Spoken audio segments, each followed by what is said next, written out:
tema dessa manhã é Natal sem medo. Não sei se dá para aumentar um pouco o som aí, querido. Legal. Alguém conhece essa música? Não? Ok. Conhecerão.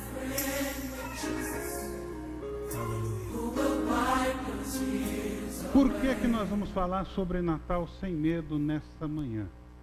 Porque vamos estar nos preparando durante todo esse início de dezembro, até a chegada do Natal, falando acerca do Natal, preparando o nosso coração para o Natal. Aliás, nós começamos hoje um período que a Igreja Luterana, a Igreja Católica também chamam de Advento, o período da chegada de Jesus. É costume de algumas tradições acender 4 velas no Advento, enquanto o Natal não chega. Só que a gente fica assim meio receoso de acender as velas, porque primeiro a gente precisa entender direito que tradição que é essa, né? Segundo, porque as velas que apareceram mais na mídia ultimamente não têm sido essas aí do Advento, têm sido outras velas de oração, por causa dos tempos de paz que nós tanto almejamos.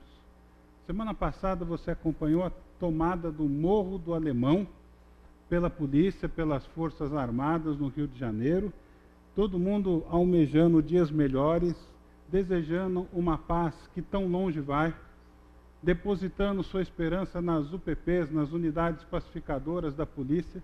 Só que essa UPP, ela é transitória, ela pode falhar. Mas há uma paz que não falha. Há uma paz que é dada àquele que compreende qual é o verdadeiro sentido do Natal.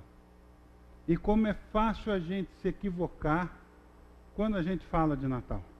Porque a coisa que a gente menos pensa no Natal é no aniversariante.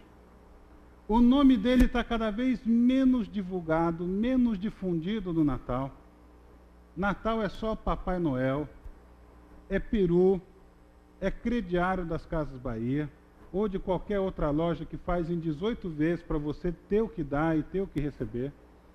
O sentido do Natal tem se perdido por causa desse consumismo exacerbado. Eu queria convidar você, nessa manhã, ou nesse começo de tarde, a estarmos meditando acerca dos eventos do Natal. E nós vamos começar com um texto lá de Gálatas. Então, queria que você acompanhasse a leitura. Se você estiver com a sua Bíblia, pode abri-la aí. Mas é um texto impressionante. Vamos então iniciar essa caminhada com Gálatas capítulo 4. Nós vamos ler dos versos 4 ao verso 7. Diz assim o texto, a palavra de Deus.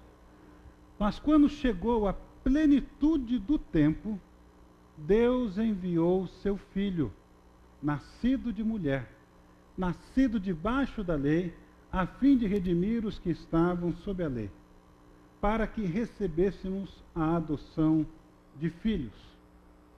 E porque vocês são filhos, Deus enviou o Espírito do seu Filho ao coração de vocês, e ele clama, Abba, Pai. Assim você já não é mais escravo, mas filho. E por ser filho, Deus também o tornou herdeiro. Essa palavra que aparece aí, Abba, ela não é uma palavra grega, ela é uma palavra aramaica. E os tradutores não ousaram traduzi-la. O mais próximo que nós temos em português dessa palavra é papai, paizinho, paiê. Essa é uma palavra que chama o pai de uma maneira carinhosa, de uma maneira reverente, mas ao mesmo tempo de uma maneira íntima. E lá no original, lá no grego, essa palavra Abba está escrito em aramaico. O Natal é Deus se apresentando, se revelando como Abba. Você já parou para pensar nisso? O Natal é Jesus Cristo vindo ao mundo para nos fazer filhos de Abba, para nos fazer filhos de Deus. Portanto, não são todos os que são filhos de Deus. Então eu queria pensar um pouco no que esse texto de Gálatas nos ensina. O texto começa falando de plenitude do tempo. Que plenitude do tempo que é essa? Para pastores é sempre uma grande dificuldade pregar sobre o Natal. Sabe por quê? Porque os textos são sempre os mesmos. A gente tem que fazer malabarismo com esses textos. A gente tem que tentar extrair coisas novas para não ficar algo repetitivo, sem atração, sem atrativos. Então eu me coloquei a ler todos os textos que falam acerca do Natal. E comecei a meditar sobre o que é que eu falaria para vocês. Pedi para que Papai do Céu colocasse no meu coração algo relevante para nós nessa manhã, ou começo de tarde.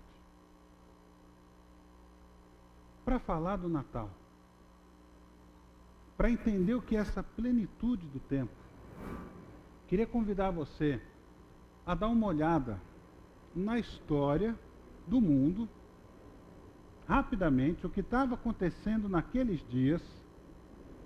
E cada vez que a gente faz esse estudo da história do início do cristianismo, ficamos impressionados. Sabe por quê?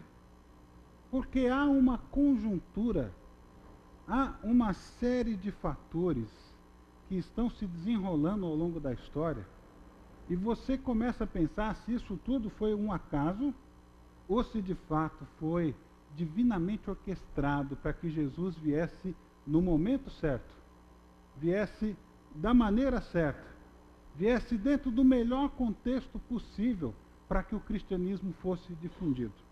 Então eu queria usar uma palavra em inglês que já consta nos dicionários brasileiros, tanto no Aurélio quanto no Ruais, que é a palavra timing. Essa palavra timing quer dizer o quê? Sensibilidade para o momento propício de realizar ou de perceber a ocorrência de algo, ou senso de oportunidade quanto à duração de um processo, uma ação, etc. Senso de oportunidade relativo à escolha do momento e do tempo de duração de alguma ação. Ou seja, quando você olha para a história com H maiúsculo, você fica impressionado com o timing de Deus. Como as coisas acontecem na Palestina e ao redor do mundo, e elas todas vêm colaborar não só com o surgimento, mas com a divulgação, a expansão do cristianismo. Então eu queria mostrar rapidamente alguns fatores que contribuíram para a plenitude dos tempos. Nós temos aí 3 povos que estão, ou 3 culturas que estão circuncidando o nascimento de Jesus: os romanos, os gregos e, obviamente, os judeus. Em primeiro lugar, gostaria de mostrar para vocês algumas contribuições do Império Romano. Em primeiro lugar, então, aí do Império Romano, a unidade política. O mundo debaixo do Império Romano está todo debaixo de uma só lei, de uma só nação. O maior império da face da terra foi estabelecido. Então, todo mundo tem algo em comum, pelo menos o fato de pertencer ao Império Romano. Isso dá uma identidade para as pessoas. Outro fator de contribuição do Império Romano é a Pax Romana e a movimentação livre em torno do mundo mediterrâneo. O que significa isso? Como você está debaixo de uma só lei, você tem a polícia militar, digamos assim, os soldados do Império Romano espalhados por todo o Império, e eles conseguem, de certa forma, estabelecer uma pax romana. Ou seja, você não precisa mais acordar preocupado de que os bárbaros vão invadir a sua aldeia a qualquer momento, porque agora há uma lei regendo, uma ordem, pelo menos em determinados limites, regendo o que acontece na sua vida. Você também tem, com o advento do Império Romano, a construção de estradas que foram feitas para durar séculos. No Império Romano, todas as cidades estratégicas eram interligadas por estradas e todas essas estradas desembocavam na capital do Império, Roma. Ou seja, a comunicação do Evangelho e do cristianismo, ela se deu em torno dessas vias. O apóstolo Paulo passeou por muitas dessas avenidas romanas a fim de divulgar o Evangelho. E, finalmente, as conquistas romanas levaram muitos povos e a perder a sua fé nos seus deuses. Porque eles adoravam deuses, ofereciam sacrifícios, mas os deuses deles não foram suficientes para segurar as pontas. Eles foram invadidos, eles foram conquistados. Então, o meu Deus não serve muito, o meu Deus não presta. Com isso, então, houve um vácuo espiritual que deu oportunidade para que o cristianismo também fosse propagado. Mas não é só os romanos que têm contribuições a fazer, nós temos aí os gregos. Esse é um mosaico de Alexandre o Grande. E a contribuição dos gregos é óbvia, é a língua universal da época, é o inglês da época. Mas não era o grego clássico, perdão. Era o grego comum, que a gente chama de grego koiné. É o grego que as pessoas comuns falavam. É o grego usado para escrever o Novo Testamento. É o grego usado na Septuaginta. Então, o mundo inteiro fala uma língua só, e é essa língua que é usada para transmitir o Evangelho. Além disso, você tem a filosofia grega, que preparou o caminho para a vinda do cristianismo, destruindo antigas religiões. Porque a filosofia grega obrigava você a raciocinar, a pensar, a ponderar. Será que esse tanto de Deus existe? Será que isso é funcional? Será que isso é assim mesmo?